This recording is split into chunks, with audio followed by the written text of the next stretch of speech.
Bukan door prize kalau begini modelnya, kompensasi. Orang yang bertanya diberikan hadiah itu kompensasi, bukan door prize. Oke, siapa yang mau mengajukan pertanyaan? Ada untuk 2 orang dan ada hadiahnya lagi dan kompensasi lah ya. Ada 2 hadiah untuk 2 penanya. Boleh dipersilakan 1, 2. Oke, yang satu dewasa, yang satu seusia dengan saya, anak-anak.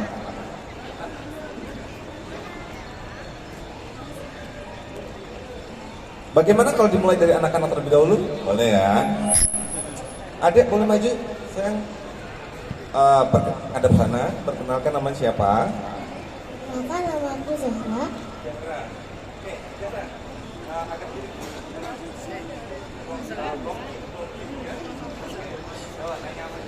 Aku mau tanya, buku Ismat kecil itu untuk umur berapa? Apakah umur semua umur atau gimana? Luar biasa ya. Berarti nyimak banget. Terima kasih Jara. Untuk panitia hadiahnya mana untuk sebenarnya ini? Ya, ini dia hadiahnya buat Jara. Silakan Jara. Tepuk tangan. Baik, sekarang yang dewasa. Kalau tadi Jara dapat buku, yang dewasa dapat antam kayaknya ya. Boleh agak maju karena saya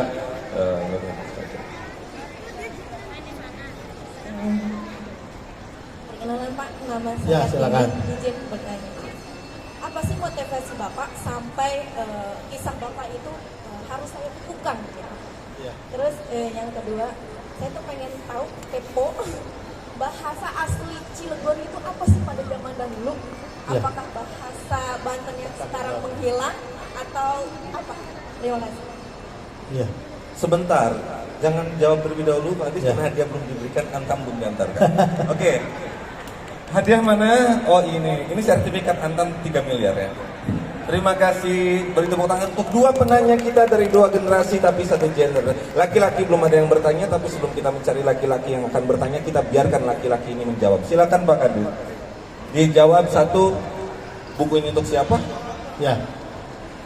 Jadi untuk masalah buku yang saya tulis ini dikarenakan ada yang menceritakan tentang sebuah tokoh, misalkan saat dia kecil, tapi tokoh ini kadang-kadang sudah dalam posisi karir puncak misalkan. Nah, kalau saya tidak puncak-puncak amat karirnya, tetapi buku ini saya tulis sebetulnya kerinduan saya ingin menceritakan kembali bahwa masa kecil saya Cilegon itu seperti yang ada di dalam buku. Jadi informasi aja, buku ini rencana akan saya cetak 500 eksemplar. Jadi kalau Anda yang pengen memilikinya nanti ada menghubungi nomor HP di sana kalau nggak salah. Ya, hari ini saya baru cetak 5 eksemplar saja. Tidak sengaja digratiskan ke bank, tetapi lewat online. Maka apabila pengen tahu, buku ini pada prinsipnya bisa dibaca oleh segala umur karena tidak ada cerita-cerita dewasanya. Tetapi bila Anda sekarang orang dewasa membaca buku saya Ifat Kecil itu akan setback ke 70 tahun yang lalu, mengetahui Cilegon seperti apa kondisinya. Karena yang saya ceritakan dalam pembahasan ini karena cukup singkat, jadi tidak satu persatu.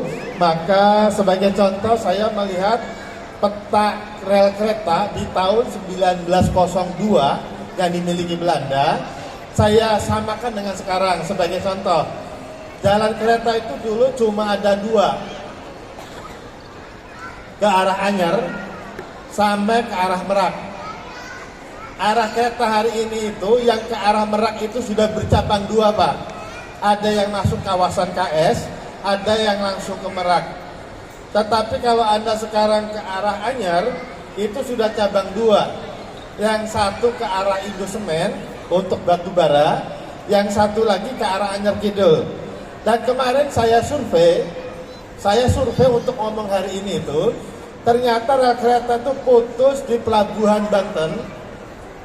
Sampai sana itu hilang karena ada kawasan Korindo, ada kawasan Chandra Asri, muncul lagi rel kereta itu di daerah Jahe. Nah, menunjukkan bahwa peta 1902 sama peta hari ini rel kereta itu sudah berbeda. Nah, itu saya lengkapi, saya tuliskan.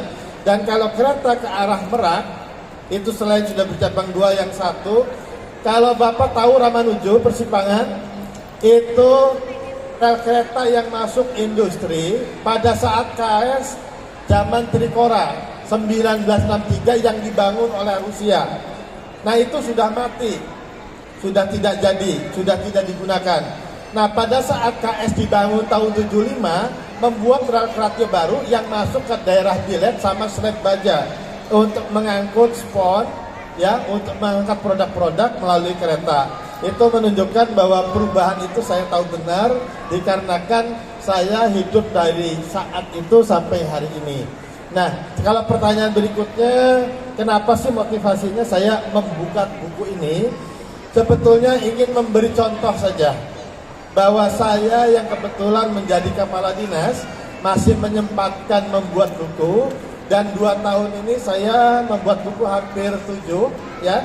Kalau Pak Bambang baru dapat 1 kira-kira, ya, itu menunjukkan bahwa Anda bisa menceritakan dengan apa adanya, sehingga menulis buku itu saya peragakan jangan pengen bestseller, tetapi tulis aja apa yang Anda bisa.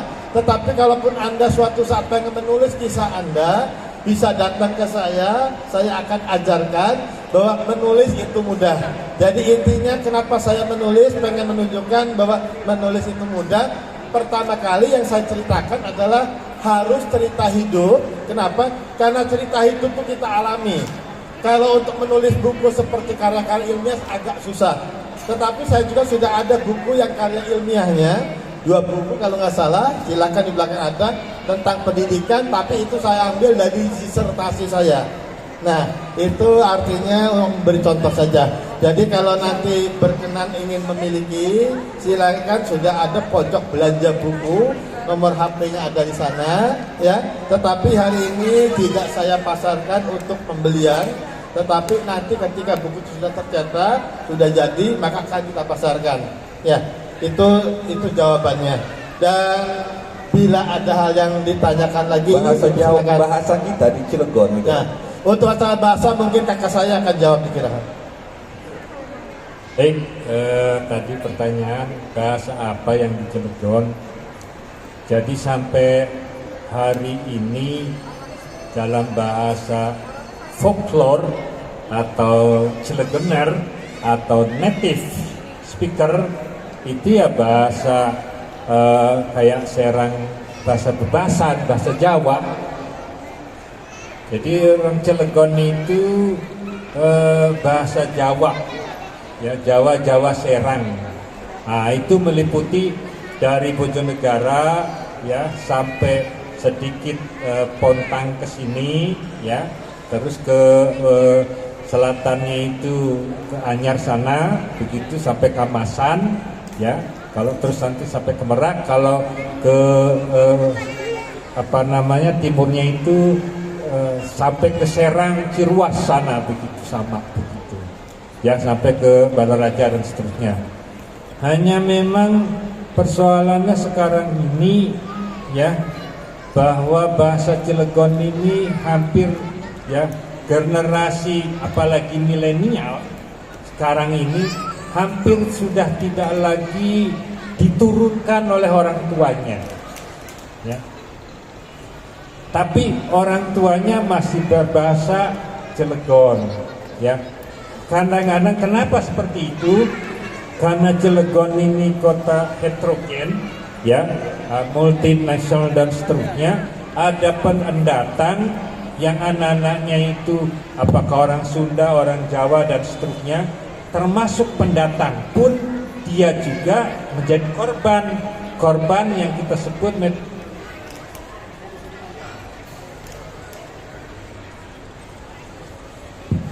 metropolis social shock. Apa artinya? Yang orang Jawa juga yang punya anak di sini itu juga akhirnya tidak bisa mengajarkan Jawanya, orang Padang juga tidak bisa mengajarkan bahasa Padangnya, orang Cilegonnya akhirnya tidak bisa mengajarkan bahasa Jawanya, begitu. Sehingga ya orang tua sisa-sisanya itu ya anaknya, ya saya punya tetangga ya sampai keceplosan bahasa Indonesia dan bahasa Jawanya. Luhi, jangan main-main di solokan nyerungguk bungsut kamu dia.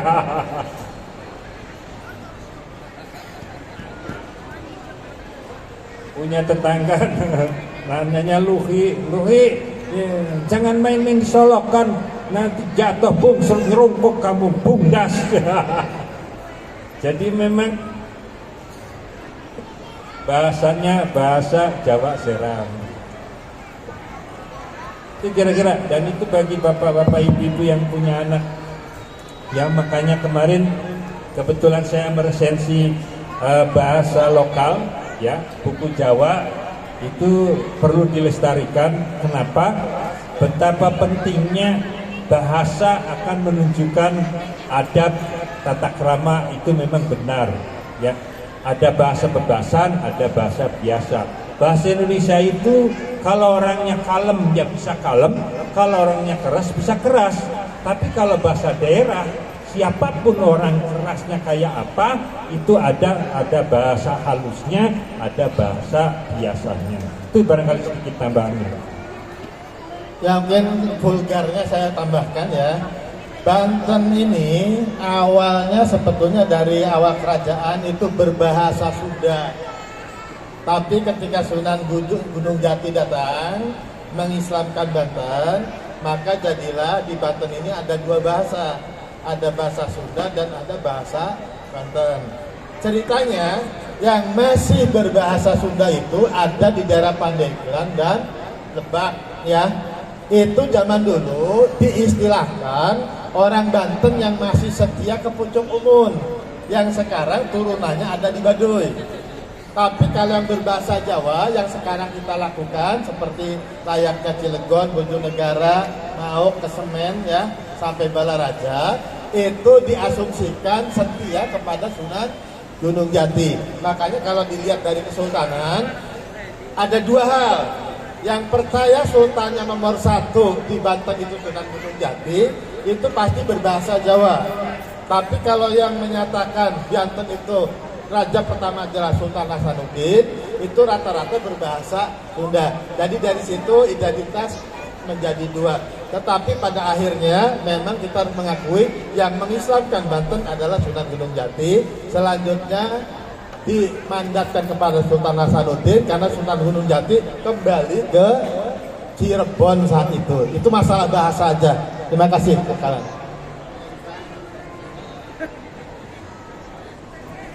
Yes, sudah dapat hadiahnya, sudah dapat jawabannya. Itu dua hal yang menyenangkan bukan? Ya. Soal bagaimana buku ini, memang buku ini baru dicetak 5 eksemplar, sedang diproses oleh Gaksa Enterprise. Kami akan cetak sebanyak 500 eksemplar. Kalau tadi Kang Bambang kalau bisa digratiskan, kami dari Gaksa Enterprise tidak akan menggratiskan. Nanti harganya 50.000 per buku, ya. Karena di sini di CCM tidak boleh ada jual beli karena kita khusus untuk acara. Jadi nanti pesannya nanti saja harganya 50.000. Seperti apa bahasa di dalamnya? Ini saya bicara seperti sales jadinya ya. Kenapa tidak akan digratiskan? Karena seorang pembaca yang taat akan berani membeli buku. Sementara para pemalas hanya ingin mendapatkan buku dan tidak pernah membacanya. Nah, kira-kira begitu ya. Saya kadang-kadang banyak orang membagikan buku tapi tidak membenahi mental kehendak membacanya. Nah, gitu ya. Kira-kira itu informasi tentang Ismat Kecil. Saya kalau Kang Bambang tadi membacakan tentang Geger Cilegon, saya coba bacakan sedikit bagaimana sih sebetulnya isinya. Sedikit aja ya. Aktivitas lainnya yang dilakukan di hari ocekan adalah nutu bersama. Padi dari gudang dikeluarkan, lesung sepanjang 2 meter berbentuk perahu dan alu disiapkan. Personil tim nutu sekitar 4-6 orang sambil ngobrol ngalor ngidul cekikikan berbicara tentang pengalaman malam pertama. Pasangan laki-laki bakal pengantin tersipu-sipu. Meski diselingi kelakar, tapi itulah sesungguhnya literasi yang diberikan kepada calon suami dari masyarakat tentang detik-detik mendebarkan setelah pernikahan agar tidak salah langkah dan arah. Tabuhan alu pada lesung menimbulkan irama yang unik. Tung, tung, tung. Irama tanpa notasi balok itu rupanya di masa depan menjadi inspirasi bagi lahirnya Bandrong Lesung yang merupakan seni kreasi dari tari khas kota Cilegon, lengkap dengan lagu yang mengiringnya dan menggunakan lirik lagu berbahasa Jawa Cilegon. Dalam obrolan ngalor ngidul itu tidak terasa berkarung-karung beras telah dihasilkan. Sohibul hajat senang, calon pengantin berdebar menanti hari yang telah lama ditunggu.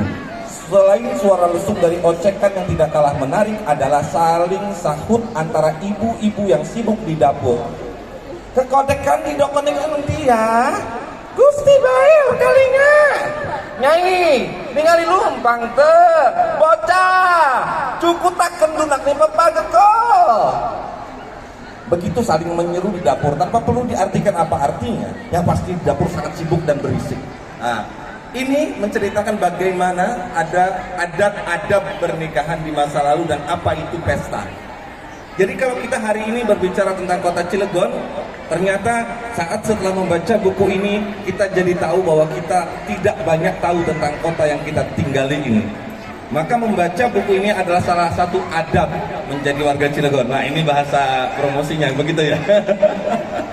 Karena waktu sudah sangat mepet, pukul 1 nanti ada acara lain dengan teman-teman dalam Pesta Literasi Kota Cilegon, Dinas Perpustakaan dan Arsip Kota Cilegon. Maka tidak ada lagi pertanyaan yang dibuka, nanti door prize kompensasi ya. Tadi panitia bilang ada door prize. Kalau suruh nanya dulu baru dapat hadiah nggak bisa door prize ya. Oke. Kira-kira tidak ada lagi pertanyaan, hadiah nanti akan terus dibagikan di momen yang lain tapi tidak dalam diskusi ini. Dan nanti teman-teman boleh memesan buku Ismat kecil di meja sebelah sana yang dijaga oleh lelaki tampan yang bernama Yuda Dwi Taruna. Boleh tinggalkan nomor teleponnya, nanti kami akan hubungi Anda jika Anda memesan. Baik, sebagai penutup kita akan minta pandangan penutup dari 4 senior kita ya di Cilegon, dimulai dari penulis Pak Dr. Haji Ismailullah Syihabuddin, dipersilakan.